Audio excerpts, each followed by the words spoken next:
வணக்கம். வசியின் வாசிப்புகளில் பார்த்திபன் கனவு இரண்டாம் பாகம். சிவனடியார் கேட்ட வரம். ராணி மூர்ச்சித்து விழுந்ததும் சற்று தூரத்தில் நின்ற தாதிமார்கள் அலறிக்கொண்டு ஓடிவந்து அவளை சூழ்ந்தனர். சிவனடியார் நில்லுங்கள் என்று அவர்களை தடுத்து நிறுத்திவிட்டு தமது கமண்டலத்திலிருந்து தண்ணீர் எடுத்து அவளுடைய முகத்தில் தெளித்தார். உடனே மந்திர சக்தியால் எழுந்தது போல் அருள்மொழி கண்விழித்து சிவனடியாரை பார்த்தாள். சுவாமி, எனக்கு என்ன நேர்ந்து விட்டது என்று மெலிவான குரலில் கேட்டார். உனக்கு ஒன்றுமே நேரவில்லை அம்மா. உன் மகனை பற்றி சொல்லிக் கொண்டிருந்தேன். அவனுக்கு ஒரு குறைவும் நேராது என்றும் நிச்சயம் திரும்பி வருவான் என்றும் சொன்னேன் என்றார் சிவனடியார். அருள்மொழி சற்று சிந்தனையில் ஆழ்ந்திருந்து விட்டு, இல்லை, ஏதோ ரொம்பவும் வேதனை தரும் செய்தி ஒன்றை சொன்னீர்கள் என்றார். சக்கரவர்த்தியின் மகளை உன் மகன் பார்க்க நேர்ந்தது என்று கூறினேன்.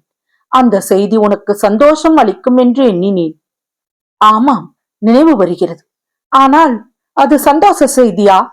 சோழ நாட்டின் மிகப்பெரிய விரோதி யாரோ, என்னுடைய பதியின் மரணம் எந்த கொடிய சத்ருவினால் ஏற்பட்டதோ, இன்று நான் இவ்விதம் ஆதரவற்ற அனாதையாக இருப்பதற்கு யார் காரணமோ, அப்பேற்பட்ட பகைவனுடைய மகளை பார்த்தா என் மகன் மயங்கி விட்டான். விக்கிரமன் உண்மையில் என் வயிற்றில் பிறந்த பிள்ளைத்தானா? கொஞ்சம் பொறு அருள்மொழி, அவசரப்பட்டு சாபம் கொடுக்காதே என்று சிவனடியார் சிறிது கலக்கத்துடன் கூறினார். அவர் மகா புத்திமானாக இருந்தும் அருள்மொழி இவ்வாறு பொங்குவாள் என்பதை எதிர்பார்க்கவில்லை என்று தோன்றியது.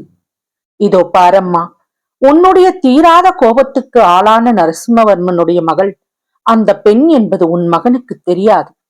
அவர்கள் ஒருவரை ஒருவர் அருகில் நெருங்கியதும் இல்லை, ஒரு வார்த்தை பேசியதும் இல்லை.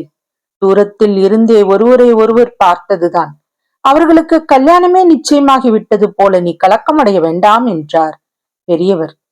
நல்ல வேலை, என் வயிற்றில் பாலை வார்த்தீர்கள். எங்கே அதுவும் அந்த பல்லவ சக்கரவர்த்தியின் சூழ்ச்சியோ என்று நினைத்தேன். சுவாமி, விக்கிரமன் எங்கேயாவது கண்காணாத தேசத்தில் உயிர் வாழ்ந்திருக்கட்டும். பசிக்கு உணவு இல்லாமலும் தாகத்துக்கு தண்ணீர் இல்லாமலும் கஷ்டப்பட்டாலும் படட்டும். ஆனால் அவன் திரும்பி வரவும் வேண்டான். எங்கள் பரம விரோதியினுடைய மகளின் மாய வலையில் விழவும் வேண்டாம். உன்னுடைய இருதய அந்தரங்கத்தை நன்றாக சோதித்துப்பார் அருள்மொழி. உன் மகன் சக்கரவர்த்தியின் மகளை மனம் புரிந்து கொள்ள வேண்டும் என்னும் விருப்பம் லவவேசமும் உனக்கு இல்லையா? அதெல்லாம் அந்த காலத்தில் சுவாமி. தங்களிடம் சொல்வதற்கு என்ன? வெண்ணாற்றங்கரை போருக்கு முன்னால் அந்த மாதிரி ஒரு பைத்தியக்கார ஆசை என் மனதில் சில சமயம் தோன்றியதுண்டு. அவ்விதம் ஏற்பட்டால் சோழ வம்சத்துக்கும் பல்லவ குலத்துக்கும் உள்ள பகை தீர்ந்துவிடுமே என்று நினைத்ததுண்டு. ஆனால் எப்போது என் பிராணநாதார் போர்க்களத்தில் உயிரை இழந்தாரோ அந்த க்ஷணத்திலேயே அந்த ஆசையை வேருடன் கலைந்து எறிந்து விட்டேன். இவ்வளவு நடந்துவிட்ட பிறகு என் மகன் சக்கரவர்த்தியின் மகளை கல்யாணம் செய்து கொள்வதை விட அவன் இறந்து விட்டான் என்ற செய்தியை எனக்கு மகிழ்ச்சியை தரும். அருள்மொழி, நீ அந்த குழந்தை குந்தவியை பார்த்ததில்லை. அதனால் தான் இப்படியெல்லாம் வெறுப்பாக பேசுகிறாய். தாங்கள் பார்த்திருக்கிறீர்களா சுவாமி? பார்த்திருக்கிறேன், நெருங்கி பழகியும் இருக்கிறேன். என்னிடம் குந்தவிக்கு ரொம்பவும் பக்தி விசுவாசம் உண்டு அம்மா. சிவஞான இன்பத்தின் சுவை கண்ட எனக்கு இந்த காலத்தில் வேறு எதன் மீதும் பற்று கிடையாது.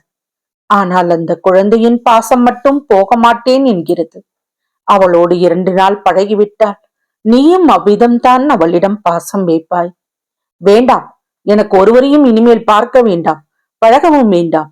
இந்த உலகை விட்டு சென்று என் பதியை மீண்டும் அடையும் நாளை நான் எதிர்நோக்கி கொண்டிருக்கிறேன். அருள்மொழி, ஒரு காலத்தில் என்னை நீ ஒரு வரம் கேட்டு வாங்கிக் கொண்டாய்.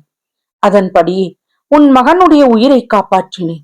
உன் பதியின் மரணத் தருவாயில் நான் அளித்த வாக்கையும் காப்பாற்றினேன்.